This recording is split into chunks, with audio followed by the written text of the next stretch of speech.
Here we go now.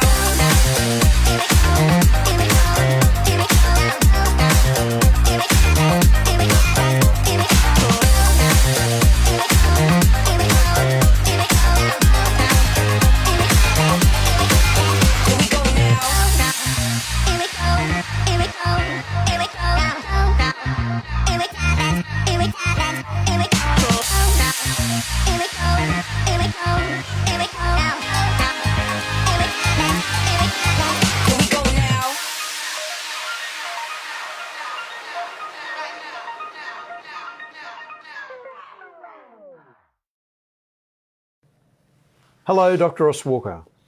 I'd like to talk to you about a very, very exciting product. This is ubiquinol. I'm going to talk about the cardiovascular benefits and beyond, because really this is the next generation of coenzyme Q10. I'll explain to you what it is as we talk. But firstly, what I want to talk to you about is a thing called the mitochondria.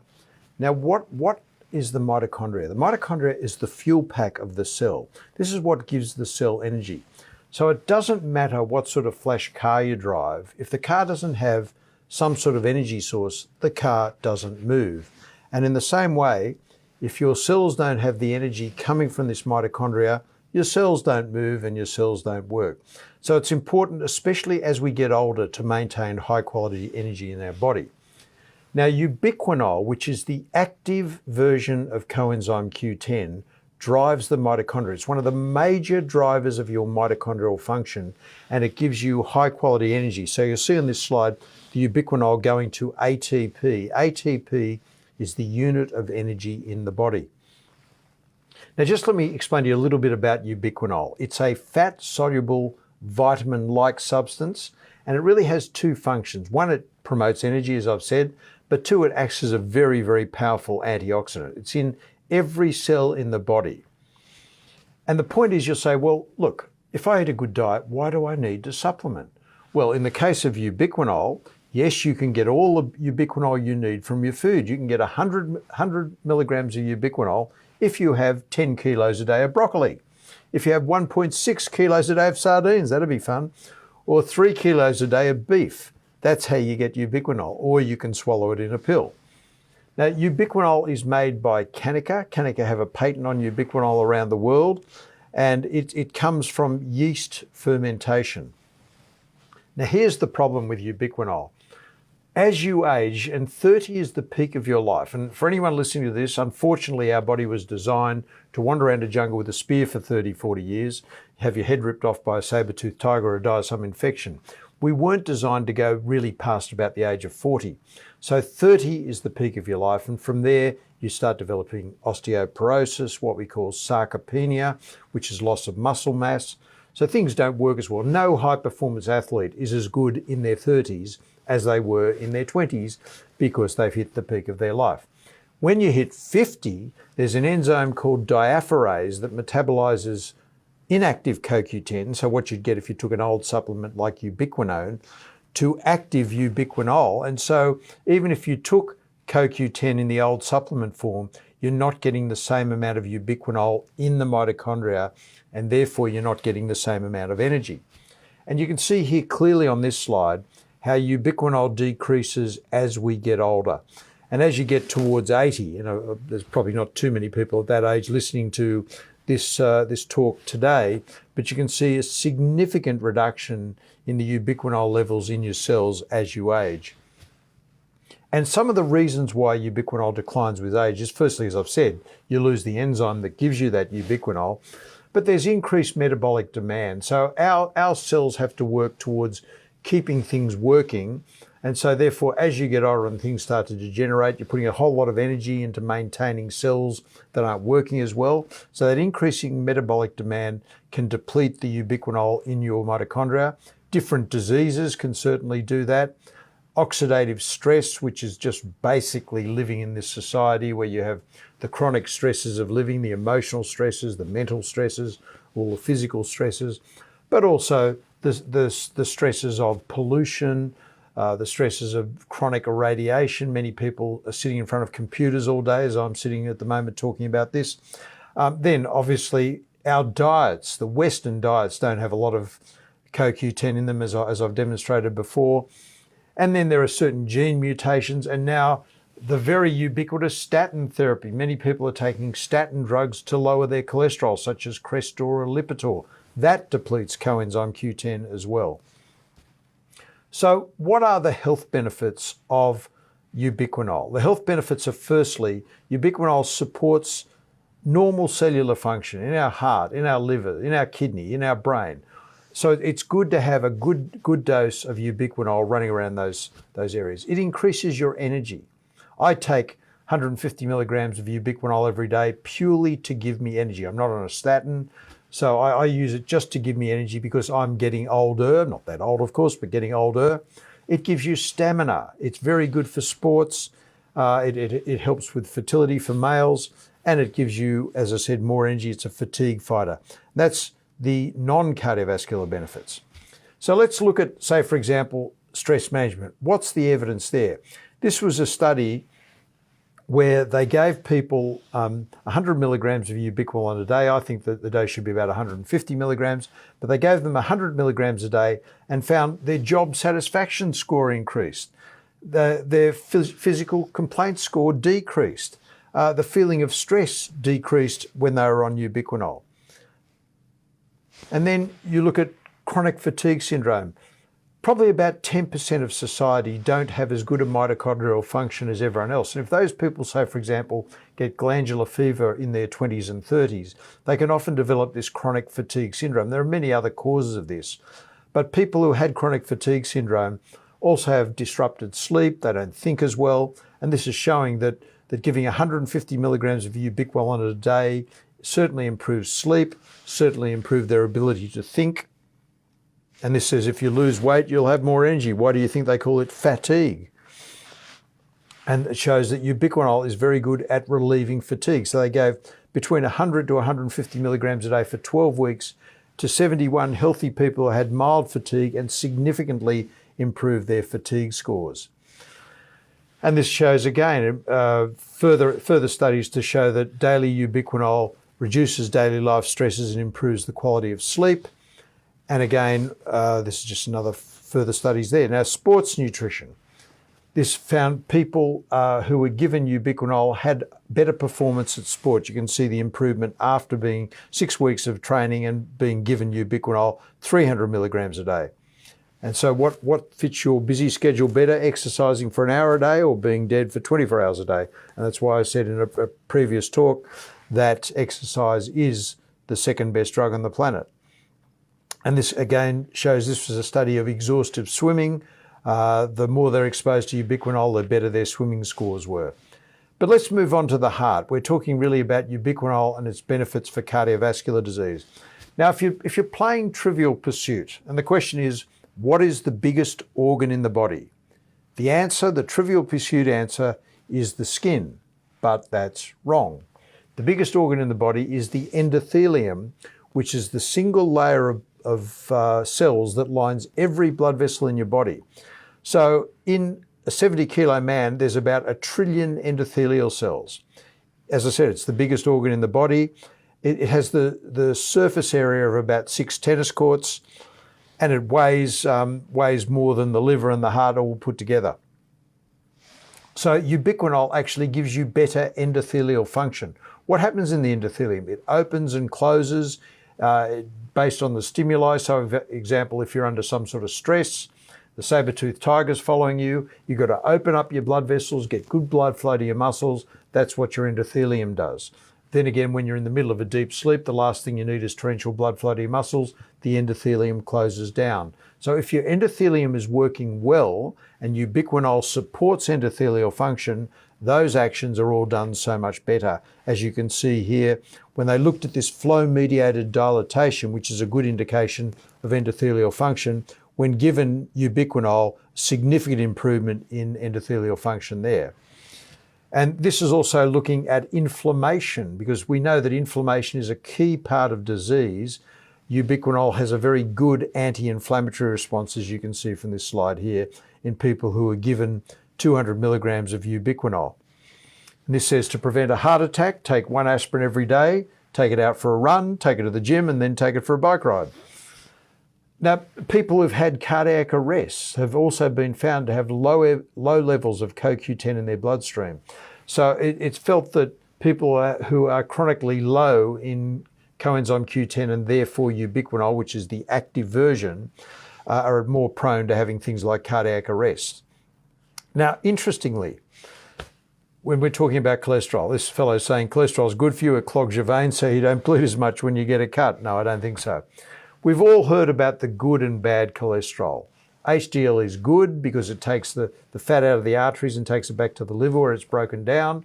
LDL is bad because it puts fat into your arteries. That's very simplistic, and it's simplistic nonsense. Because here, when you look at people who've had heart disease, their cholesterol levels are pretty similar to people who haven't had heart disease. So what's the difference? In fact, as we get older, especially as we get over 60, this study here shows that there is no association between high LDL cholesterol and heart disease. This was a study in the British Medical Journal that showed 68,000 people followed for 10 years. There was, over the age of 60, there was no link between LDL cholesterol and heart disease, but the higher your LDL over the age of 60, the longer you live, the less cancer, infectious disease and gastrointestinal disease you have with a higher LDL. So what is this all about? Why are we carrying on about LDL? Well, here's where size is important, because LDL is basically divided into small and large. HDL, small and large, and the larger the better. So if you have a lot of large LDL, that promotes healthy brain function, cell metabolism, bile salt metabolism, vitamin D metabolism, cholesterol metabolism. If you have small LDL, that puts fat in your arteries. If you have small HDL, that is pro-inflammatory. You don't want that. Large HDL pulls the fat out of your arteries. So you want to have more large LDL and large HDL. So for example, if your cholesterol is 7 and your triglycerides are low at say 0.7, but your HDL is 2.5, your doctor might want to put you on a statin. No. That's a very balanced profile because you've probably got more large LDL and large HDL. And this shows here, people who have the smallest LDL, you see the big orange thing that says 6.2 on it, they're people with a lot of small LDL have the highest rates for heart disease. 6 times higher rate for heart disease than people who have a lot of large LDL. And this shows that ubiquinol reduces your small LDL and makes it large. So when you have your cholesterol checked, you're not going to see much difference, but what you are going to do is have a healthier LDL cholesterol. And that's why if you've made it to 60 without heart disease, the LDL doesn't matter that much because it's probably all large because you haven't had your heart attack. Now, LDL is really important for people on statins. All of my patients who are prescribed Crestor, Lipitor, Zocor, Pravachol, one of those statin drugs, otherwise known as rosuvastatin, atorvastatin, simvastatin, pravastatin, what's happening is there's a direct effect on the muscles, on the mitochondria in the muscles, and you lose ubiquinol. So I give ubiquinol to all my patients who are taking a statin drug. Lipitor is the biggest selling drug in the world, and personally, I don't use it at all.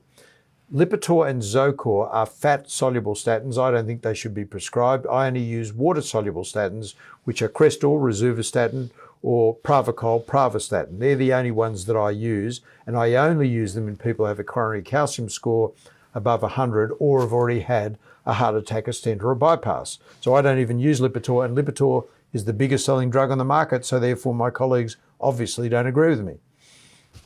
And this study from the Annals of Internal Medicine looked at the benefits and the risks of statins, and it found that if you have a predicted risk of heart disease over 15% over 10 years, and that's people with a calcium score above 100 or people who've already had a heart attack, stent, or a bypass, then you'll get a benefit from statins. If it's below 15%, no benefit at all.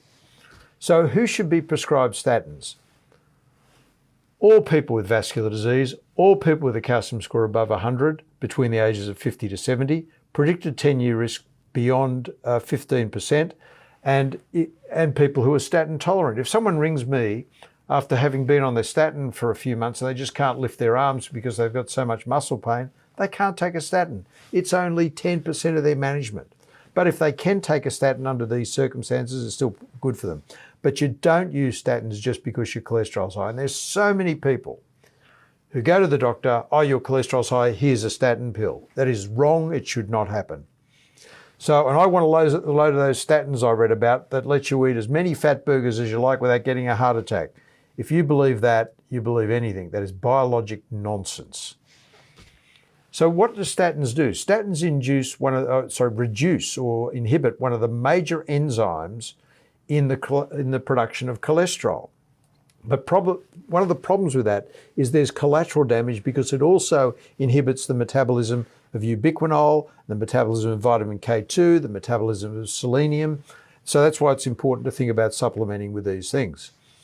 And this shows that statins directly reduce your coenzyme Q10 levels, thus my use of ubiquinol in this situation. A 45% reduction in CoQ10 levels in people who are given 80 milligrams a day of atorvastatin or Lipitor.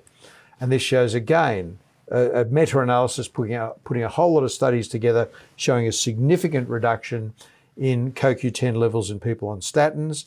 And we know that the way statins cause the pains that you get when you're on them, which is about 20% of people, is by affecting the parts of the mitochondria where ubiquinol works. And they gave ubiquinol in a small dose. So I use much more than this, but this is 60 milligrams a day, but I use 150 milligrams a day. They gave it to people who had statin myopathy, who were getting muscle pain. They reduced their muscle pain, their muscle weakness, and increased their CoQ10 levels by about 50% with a small dose. So I think you use a bigger dose than that. And what about for people with heart failure? Now, I certainly use ubiquinol in all my patients with heart failure. And this is a study where they used just standard CoQ10 and still had about a 50% reduction in death and a 50% reduction in major adverse cardiac events such as heart attack, stroke, sudden death, just by giving people, this was 300 milligrams a day of CoQ10. And this says I eat cheap, greasy food so I can save my cardiologist bills in the future. Well, prevention, my friends, that's the most important thing. So CoQ10 levels are an independent predictor of death in people who have heart failure. And so what they found here is the lower your CoQ10 levels, the higher your death rate if you actually have heart failure. And this study here again showed that people who have the lowest CoQ10 levels have the most advanced heart failure.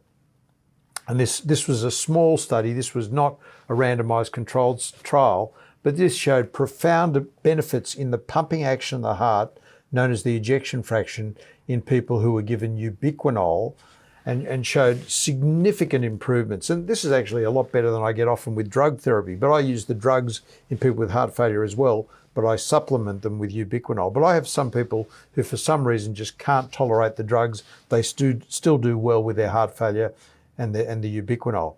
And this again shows that standard CoQ10 as opposed to ubiquinol, in the same doses you get a much higher level of CoQ10 in your bloodstream by taking ubiquinol. And this shows again people with heart failure, they have low rates of CoQ10 in their bloodstream. And just moving away from heart disease slightly is onto male fertility. And they looked at all of the parameters of male fertility with semen density, the motility of sperm, the morphology of sperm, all significantly improved by taking 200 milligrams a day of ubiquinol. Other clinical studies have shown improvement in diabetes, improvement in quality of life scores for elderly people, certainly improvement in some children with Down syndrome, fibromyalgia, autism, periodontitis, infertility. There's some work with Parkinson's as well. And this is a study where they gave CoQ10 to people and selenium, just elderly people who are otherwise well, and showed around a 50% reduction in death over supplementation over a 4-year period when they looked at them 10 years later. So what are my recommendations? My recommendations here, for people with heart failure, I give 300 milligrams a day of ubiquinol. Statin therapy, or over the age of 50, 150 milligrams a day.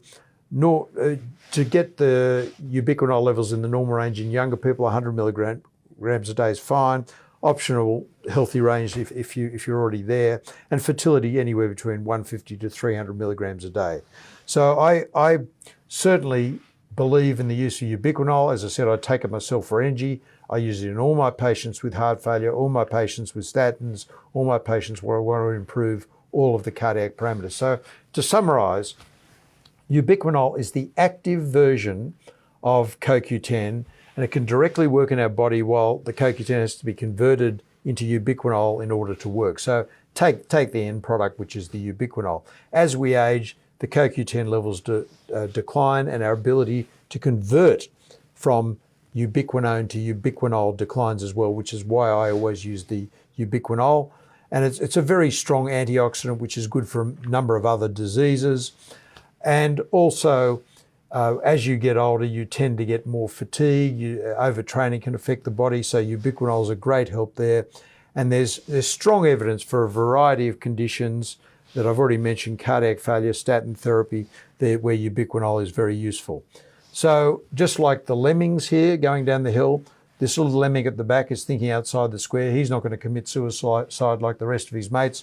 I advise you all to think outside the square, and who knows what will happen. Thank you very much for your attention.